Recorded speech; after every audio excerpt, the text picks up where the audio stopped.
Best health packages up to 80% discount. Tirumala Diagnostics. నమస్తే రమగారు. నమస్తే జయ. రమగారు, అయోధ్య నుంచి అక్షితలు ప్రతి ఇంటికి ప్రతి గుమ్మం దగ్గరికి వస్తూ ఉన్నాయండి.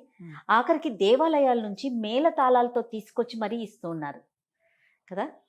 వీటిని మనం ఏ విధంగా పూజించాలి, అసలు విధి విధానం ఏంటండి? భారతదేశం అంతా పండగలాగా ఉంది కదా. అవునండి. కన్యాకుమారి టు కాశ్మీర్ టు కన్యాకుమారి మొత్తం అన్ని ఇళ్ళకి అందరికీ ఈ అక్షతలు పంచాలని పెట్టుకున్నారు. చాలా మంచి ఇది కదా జయ. కొన్ని వందల సంవత్సరాలుగా పూజలు అందుకునే అవకాశం లభించలేదు, పూజ చేసుకునే అవకాశం మనకి. ఆ ఊరు వెళ్ళినా అది అక్కడికి వెళ్ళి ఏం చేయాలి, ఏం చూడాలో తెలియని స్థితి నుంచి ఏం చూడాలో దాన్ని చూసేందుకు మనకు అవకాశం లభించింది. ఒక భవ్యమైన నిర్మాణము. తర్వాత రేపు 22వ తారీఖు విగ్రహ ప్రతిష్టాపన. ఇప్పుడు అన్ని తీర్థయాత్రల్లోనూ అయోధ్య కూడా ప్రత్యేకమైన తీర్థయాత్రగా పరిణమించే అవకాశం లభించింది. సో దేశం అందరికీ పంచిపెడుతున్నారు. వాళ్ళు కొద్ది కొద్దిగా అక్షింతలు తీసుకొస్తారు. మేళతాళాలతో వచ్చేవి, అధికారుల ద్వారా వచ్చేవి, తర్వాత కమ్యూనిటీస్ ద్వారా వచ్చేవి, కొన్ని చిన్న చిన్న ఊళ్ళల్లో అయితే గ్రామాధికారుల ద్వారా, అంతే కదా, గ్రామాల్లో అధికారుల ద్వారా వచ్చేవి. ఇట్లా అన్ని రకాలుగా మొత్తానికి భారతదేశం అంతా అందిస్తున్నారు. వారు వచ్చేటప్పుడు కొద్దిగా తలా కొంచెం అక్షింతలు ఇస్తారు కదా. మనం ఇంట్లో ఆల్రెడీ ఫ్రెష్గా కలిపి పెట్టుకుని అక్షంతలు, ఆ అక్షంతల గిన్నెలోనే ఈ కొత్తగా స్వామివారి అక్షంతలు కూడా, అయోధ్య రాముల వారి అక్షంతలు కూడా అందులో వేయించుకుని ఆ అక్షతల్ని పూజా మందిరంలోనో పూజ గదిలోనో మనం పూజ చేసుకునే దీగుడిలోనో ఒక చిన్న చెక్క మీద దేవుడిని పెట్టుకుంటాం, పీట మీద, అక్కడైనా అక్కడ పెట్టుకోవటం. ఏ రోజు నుంచి మన ఇంటికి అక్షతలు చేరినాయో ఆ రోజు నుంచి రాముల వారిని ఉద్దేశించి ప్రత్యేకంగా ఒక దీపారాధన చేసుకోవటం. ప్రతిరోజు రామ తారక మంత్రాన్ని, శ్రీరామ జయ రామ జయ జయ రామ, ఈ మంత్రాన్ని 108 సార్లు పఠించటము. ఎవరో ఒకళ్ళు కాకుండా ఇంటిల్లిపాది చేస్తే మరీ మంచిది. పిల్లలు ఇంత పెద్ద చేయలేరనుకుంటే శ్రీరామ అని చెప్పించినా సరే 108 సార్లు చేసుకుంటే చాంటింగ్ ఎప్పుడు మంచిది కదా. అవును కదా.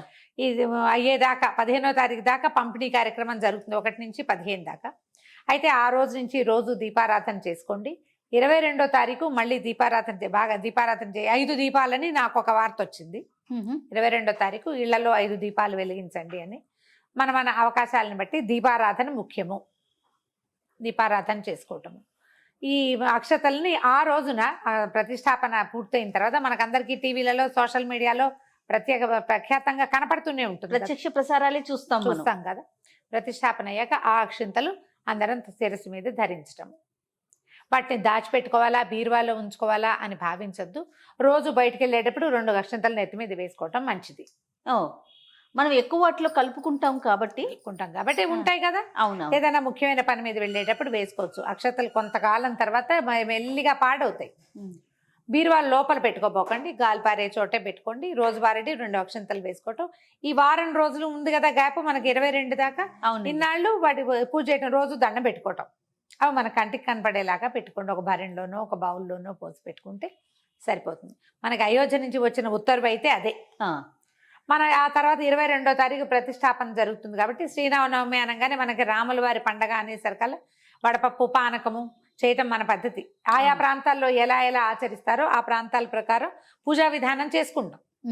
మనం ఆ రోజు చక్కగా ఏ రామరక్షా స్తోత్రమో కూడా చదువుకుని రాముల వారికి విశేషంగా ఏదైనా ప్రసాద నివేదన చేసుకుని చక్కగా భవ్యంగా హారతిచ్చి, ఇలాగే మనం భారతీయులందరితోటి పూజించుకుని భారతీయులందరికీ పూజించే అవకాశాన్ని ఇవ్వు ప్రభు అని దండం పెట్టుకోవటం. రామరాజ్యం రావాలంటే, రామరాజ్యం ఇప్పుడు వస్తుందా? ఇప్పుడేమో మనకి రాజ్యం లేదు, రాజులు లేరు.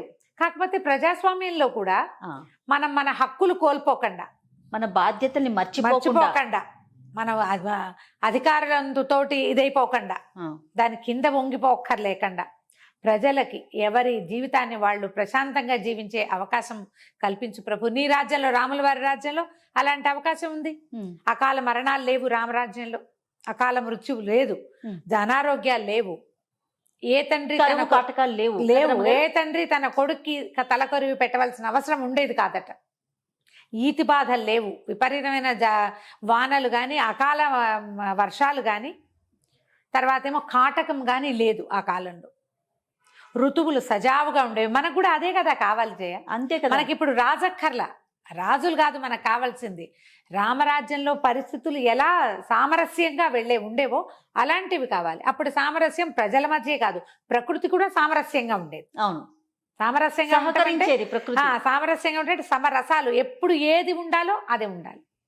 మా భారతదేశానికి ఆ ప్రశాంతతని, నీ రాజ్యంలో ఉన్న ప్రశాంతతని ఇప్పుడు కూడా మాకు చవి చూసే అవకాశాన్ని కల్పించమని రామచంద్ర ప్రభువుకి దండం పెట్టుకోవటం. ఈ వారం రోజులు మనం ఎంత శ్రద్ధాభక్తులతోటి ఉంటామో అదంతా పాజిటివ్ ఎనర్జీగా మారి మనకి ప్లస్ అవుతుంది. కానీ ఎంత అత్యంత అరుదైన ఘటన కదా రమ్మగారు. అవును, చాలా విషయాలు మనం బహుశా ఈ జనరేషన్ లో చూడగలుగుతున్నామేమో అనిపిస్తా ఉంది. అవును. ఇప్పుడు 3-4 ఏళ్ల క్రితం మనం చూసిన పరిస్థితుల దృష్ట్యా ఇవాళ ఇలా ఉంటామని అనిపించలే. మనసులో అదే ఉండింది నాకు కూడా. అదే కోవిడ్ ఈ రోజున ఇలా జరుగుతుందని మనం ఊహించలేదు. కోవిడ్ ని చూస్తున్నాము, ప్రళయాల్ని చూస్తున్నాము, భూకంపాలను, సునామీలు అన్ని చూస్తున్నాం. వాటితో పాటు ఒక అద్భుతమైన ఘటన, అద్భుత ఘటనని కూడా చూస్తున్నాం. దేవాలయ నిర్మాణాలు అన్ని చోట్ల జరుగుతాయి జయ. ప్రతి ఊళ్ళోనూ ఏదో ఒక కొత్త గుడి కట్టబడుతుంది. అవును. కానీ ఏ అయోధ్య రాముడైతే భారతీయులకి ఆరాధ్య దైవము, ఆయన్ని అక్కడే మళ్ళీ ప్రతిష్ఠ చేసి అక్కడే మళ్ళీ చూసే అవకాశం, మనం అంత ఆ జన్మలో ఉన్నామో లేదో,